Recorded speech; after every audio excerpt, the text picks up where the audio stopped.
పవన్ కళ్యాణ్ గారి వైఖరి మీద ఇంతకుముందు మేము పదే పదే చెప్పాం. నిన్న కూడా అదే రకమైన భాషలో ఆయన భాష ఏమిటని ముందు ఆయన పరిశీలించుకోవటం మంచిది. వేరే భాష వాళ్ళ సంగతి పక్కన తమిళనాడు వాళ్ళ సంగతి తర్వాత. మన భాషను మనం ఎలా సంస్కరించుకోవాలో ఆలోచించడం మంచిది. తెలుగుదేశం స్పందించాలి దీని మీద. ఎందుకంటే తెలుగుదేశం తెలుగు భాషను మేము అభివృద్ధి చేయడానికే పుట్టింది పార్టీ. ఎన్టీ రామారావు ఆయన తెలుగుని చాలా ప్రోత్సహించాడు. మరి ముఖ్యమంత్రి కానీ లోకేష్ కానీ దీని మీద స్పందించడం లేదు. 2019 ఎన్నికలకు ముందు పవన్ కళ్యాణ్ ఉపన్యాసం ఉంది. దాన్ని వింటే ఆయన ఆ రోజు చెప్పిన మాట ఏంటి, ఈరోజు చెప్పిన మాట అర్థం అవుతుంది. పూర్తి రివర్స్. ఆ రోజు బీజేపీ వల్లే రాష్ట్రం అంతా నాశనం అవుతుందని చెప్పాడు. ఈ రకమైన మత ఉన్మాదాలను తీసుకొచ్చి మన రాష్ట్రానికి అన్యాయం చేయొద్దని చెప్పాడు. ఈరోజు ఏమంటున్నాడు? సనాతన ధర్మం, భాష, ఎవరి భాషను వాళ్ళు ప్రపంచంలో ఇంగ్లీష్ ఒకటే కాదు, లేకపోతే హిందీ ఒకటి కాదు, హిందీ రుద్దుతాము అని అంటే వాళ్ళ రాష్ట్రాల హక్కులను హరించే హక్కు కేంద్రానికి ఎక్కడుందని ఒక్కొక్క రాష్ట్రం ఒక్కొక్క మెథడ్. అమెరికాలో కూడా రాష్ట్రాల వారి హక్కులు ఉన్నాయి, వాళ్ళ చట్టాలు ఉన్నాయి, క్రిమినల్ యాక్ట్ సపరేట్గా ఉన్నాయి, ఆర్థిక విధానాలు సపరేట్గా ఉన్నాయి. ఒక విదేశాంగ విధానం, మిలిటరీ, దేశ రక్షణ, కరెన్సీ, ఇటువంటి 3-4 అంశాలు తప్ప అన్ని రాష్ట్రాలకు ఉన్నాయి హక్కులు. ఇక్కడ రాష్ట్రాల హక్కులు హరిస్తూ ఉంటే దాన్ని నేను ఎలా సమర్థిస్తాడు? తెలుగుదేశం ఎలా సమర్థిస్తుంది? ఫెడరల్ హక్కుల కోసం నిలబడతామని తెలుగుదేశం ఎలా సమర్థిస్తుంది? ఈరోజు పవన్ కళ్యాణ్ ప్రకటన కానీ తెలుగుదేశం సమర్థిస్తే ఎన్టీ రామారావు ఆత్మ క్షోభించినట్టే. అందుకని వాళ్ళ తమిళనాడులో వాళ్ళు అటు పెట్టుకుంటున్నారు రూపాయి గుర్తు. కాదంటాను మీరెవరని? ఎవరికి హక్కు ఉంది? హిందీని రుద్దుతానంటే ఎలా యాక్సెప్ట్ చేస్తాం? మనం చేస్తామా? మాతృభాషలో విద్య, రెండో భాష వాళ్ళకి వదిలేయాలి. ఇంగ్లీష్లో నేర్చుకోదలుచుకున్న వాళ్ళు ఇంగ్లీష్ నేర్చుకుంటారు, హిందీ అనుకునే వాళ్ళు హిందీ నేర్చుకుంటారు. అంతేగాని భాషలను రుద్దుతాము, మేము హిందీలోనే అన్నిటినీ చేస్తామని కేంద్రం ఈరోజు రుద్దుతానికి ప్రయత్నిస్తే తమిళనాడే కాదు మన రాష్ట్ర ప్రజలు కూడా అంగీకరించరు. ఇప్పుడు త్రిభాష ఉంది చాలా చోట్ల. హిందీ ఉంటే ఆప్షన్ ఉన్న చోట మనకు మూడో భాష ఆప్షన్ ఉంటే పిల్లలు ఇంటర్మీడియట్ మీ అందరికీ తెలుసు సాంస్క్రిట్ తీసుకుంటారు. ఆప్షన్ ఉంది. ఇప్పుడు ఇది కొత్త విధానం ప్రకారం ఆప్షన్ లేదు. ఏం చెప్పేదాని ప్రకారం తప్పని నేర్చుకోవాల్సిందే. చెప్పనండి పిల్లల దగ్గర పోయి నేర్పించండి తెలుస్తుంది. అందుకని సొంత భాషలో చదువు ఉండాలి. ఇంగ్లీషు, హిందీ ఏ భాష అయినా డెవలప్ చేసుకోవాలి, అవసరం. ఇంకో భాష నేర్చుకోవడం తప్పు కాదు. కానీ భారతీయ భాషల్ని నాశనం చేసి మేము హిందీ రుద్దుతామని అంటే ఆధిపత్యం, భాషా ఆధిపత్యం చెల్లదు. లింకు భాష ఏది అభివృద్ధి అన్నది ప్రజలు నిర్ణయిస్తారు. ఈరోజు అనేక దేశాలు వాళ్ళ భాషలు, ఈవెన్ ట్రైబల్ లాంగ్వేజ్, త్రిపురలో మేము అధికారంలో ఉన్నప్పుడు ట్రైబల్ లాంగ్వేజ్ చేసాం. ఈరోజు అరకులో, ఈ పాడేరు, ఈ ట్రైబల్ ఏరియాల్లో భాషా వాలంటీర్లను పెట్టారు. వాళ్ళకి ఇప్పుడు జీతాలు, బత్యాలు అంటే ట్రైబల్ భాషలో చదువు చెప్పడానికి. ఇప్పుడు వాళ్ళకి ఉద్యోగం రెగ్యులరైజ్ లేదు. మనం తెలుగులో చదువుకున్నట్టు వాళ్ళ భాషలో చదువుకుంటారు, ఉర్దూలో చదువుకుంటారు కొంతమంది. ఎవరి భాషను వాళ్ళు ఉంటుంది. అందుకని భాష వివాదం తీసుకొచ్చి మన ప్రజల నెత్తి మీద రుద్దటం అనేది తప్పు. అందుకని ఈరోజు సనాతన ధర్మం అంటే మేము ఇంతకుముందు కూడా అడిగాం, ఆయన సమాధానం ఇంతవరకు చెప్పలేదు. దళితుల స్థానం ఎక్కడ సనాతన ధర్మంలో? మహిళల స్థానం ఎక్కడ చెప్పనండి. పురాణాలు బయటికి తీసి ఏమేమి పురాణాలు తీసి చెప్తారో చెప్పనండి. మనోధర్మశాస్త్రం ఆయన అంగీకరిస్తున్నాడా, వ్యతిరేకిస్తున్నాడా? మనోధర్మశాస్త్రం అమలు చేయాలి. సనాతన ధర్మం అంటే మనోధర్మశాస్త్రమే అంటున్నది ఆర్ఎస్ఎస్.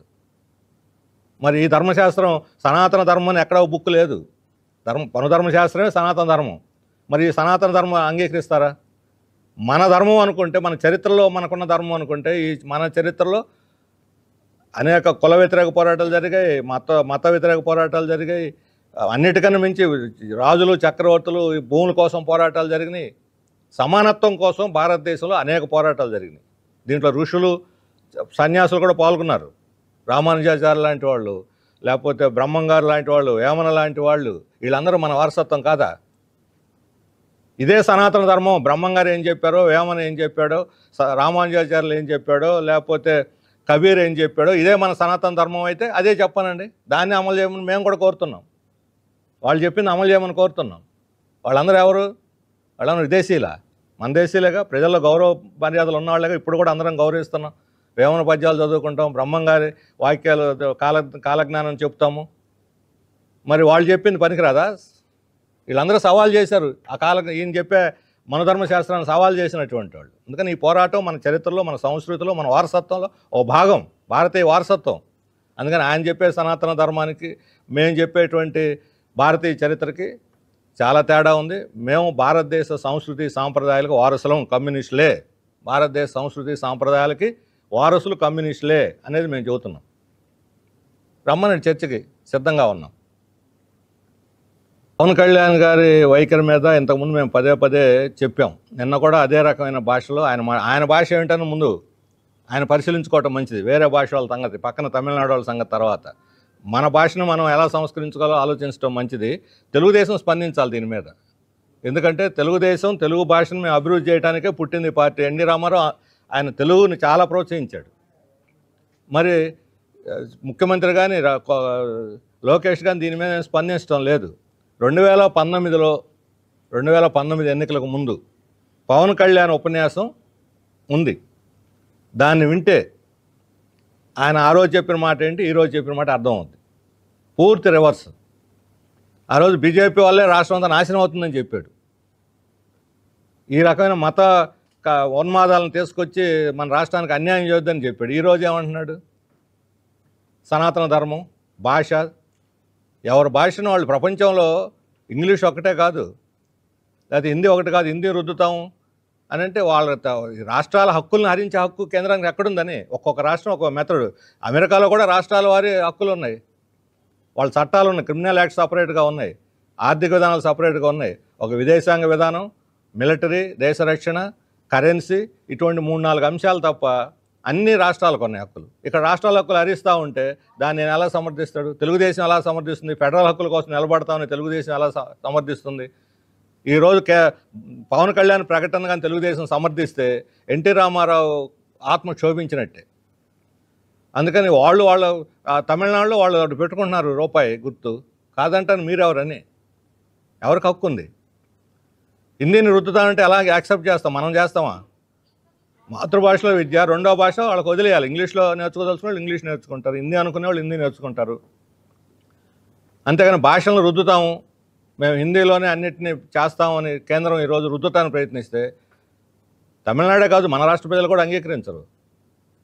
ఇప్పుడు త్రిభాష ఉంది చాలా చోట్ల. హిందీ ఉంటే ఆప్షన్ ఉన్న చోట మనకు మూడో భాష ఆప్షన్ ఉంటే పిల్లలు ఇంటర్మీడియట్ మీ అందరికీ తెలుసు సాంస్క్రిట్ తీసుకుంటారు. ఆప్షన్ ఉంది. ఇప్పుడు ఇది కొత్త విధానం ప్రకారం ఆప్షన్ లేదు. ఏం చెప్పేదాని ప్రకారం తప్పని నేర్చుకోవాల్సిందే. చెప్పనండి పిల్లల దగ్గర పోయి నేర్పించండి తెలుస్తుంది. అందుకని సొంత భాషలో చదువు ఉండాలి. ఇంగ్లీషు, హిందీ ఏ భాష అయినా డెవలప్ చేసుకోవాలి, అవసరం. ఇంకో భాష నేర్చుకోవడం తప్పు కాదు.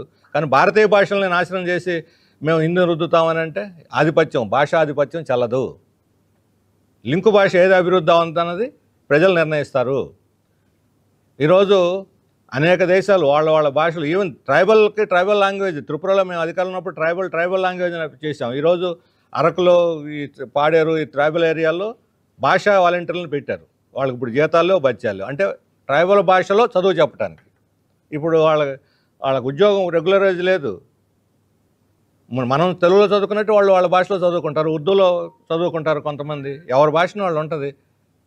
అందుకని భాష వివాదం తీసుకొచ్చి మన ప్రజల నెత్తి మీద రుద్దటం అనేది తప్పు. అందుకని ఈరోజు సనాతన ధర్మం అంటే మేము ఇంతకుముందు కూడా అడిగాం, ఆయన సమాధానం ఇంతవరకు చెప్పలేదు. దళితుల స్థానం ఎక్కడ సనాతన ధర్మంలో? మహిళల స్థానం ఎక్కడ? చెప్పనండి. పురాణాలు బయటికి తీసి ఏమేమి పురాణాలు తీసి చెప్తారో చెప్పనండి. మనోధర్మ శాస్త్రం ఆయన అంగీకరిస్తున్నాడా, వ్యతిరేకిస్తున్నాడా? మనోధర్మ శాస్త్రం అమలు చేయాలి. సనాతన ధర్మం అంటే మనోధర్మ శాస్త్రమే అంటున్నది ఆర్ఎస్ఎస్. మరి ఈ ధర్మశాస్త్రం సనాతన ధర్మం అని ఎక్కడ బుక్ లేదు. మనోధర్మ శాస్త్రమే సనాతన ధర్మం. మరి ఈ సనాతన ధర్మం అంగీకరిస్తారా? మన ధర్మం అనుకుంటే, మన చరిత్రలో మనకున్న ధర్మం అనుకుంటే, ఈ మన చరిత్రలో అనేక కుల వ్యతిరేక పోరాటాలు జరిగాయి, మత వ్యతిరేక పోరాటాలు జరిగాయి. అన్నిటికన్నా మించి రాజులు, చక్రవర్తులు భూముల కోసం పోరాటాలు జరిగినాయి. సమానత్వం కోసం భారతదేశంలో అనేక పోరాటాలు జరిగినాయి. దీంట్లో ఋషులు, సన్యాసులు కూడా పాల్గొన్నారు. రామానుజాచార్య లాంటి వాళ్ళు, లేకపోతే బ్రహ్మంగారు లాంటి వాళ్ళు, వేమన లాంటి వాళ్ళు, వీళ్ళందరూ మన వారసత్వం కాదా? ఇదే సనాతన ధర్మం. బ్రహ్మంగారు ఏం చెప్పారో, వేమన ఏం చెప్పాడో, రామానుజాచార్యులు ఏం చెప్పాడో, లేకపోతే కబీర్ ఏం చెప్పాడో, ఇదే మన సనాతన ధర్మం అయితే అదే చెప్పానండి. దాన్ని అమలు చేయమని మేము కూడా కోరుతున్నాం. వాళ్ళు చెప్పింది అమలు చేయమని కోరుతున్నాం. వాళ్ళందరూ ఎవరు? వాళ్ళందరూ విదేశీలా? మన దేశీయులేగా. ప్రజల్లో గౌరవ మర్యాదలు ఉన్నవాళ్ళగా ఇప్పుడు కూడా అందరం గౌరవిస్తున్నాం. వేమన పద్యాలు చదువుకుంటాం, బ్రహ్మంగారి వాక్యాలు, కాలజ్ఞానం చెప్తాము. మరి వాళ్ళు చెప్పింది పనికిరాదా? వీళ్ళందరూ సవాల్ చేశారు ఆ కాలం. ఈయన చెప్పే మనధర్మశాస్త్రాన్ని సవాల్ చేసినటువంటి వాళ్ళు. అందుకని ఈ పోరాటం మన చరిత్రలో, మన సంస్కృతిలో, మన వారసత్వంలో ఓ భాగం, భారతీయ వారసత్వం. అందుకని ఆయన చెప్పే సనాతన ధర్మానికి మేము చెప్పేటువంటి భారతీయ చరిత్రకి చాలా తేడా ఉంది. మేము భారతదేశ సంస్కృతి సాంప్రదాయాలకు వారసులం, కమ్యూనిస్టులే. భారతదేశ సంస్కృతి సాంప్రదాయాలకి వారసులు కమ్యూనిస్టులే అనేది మేము చెబుతున్నాం. రమ్మని చర్చకి సిద్ధంగా ఉన్నాం.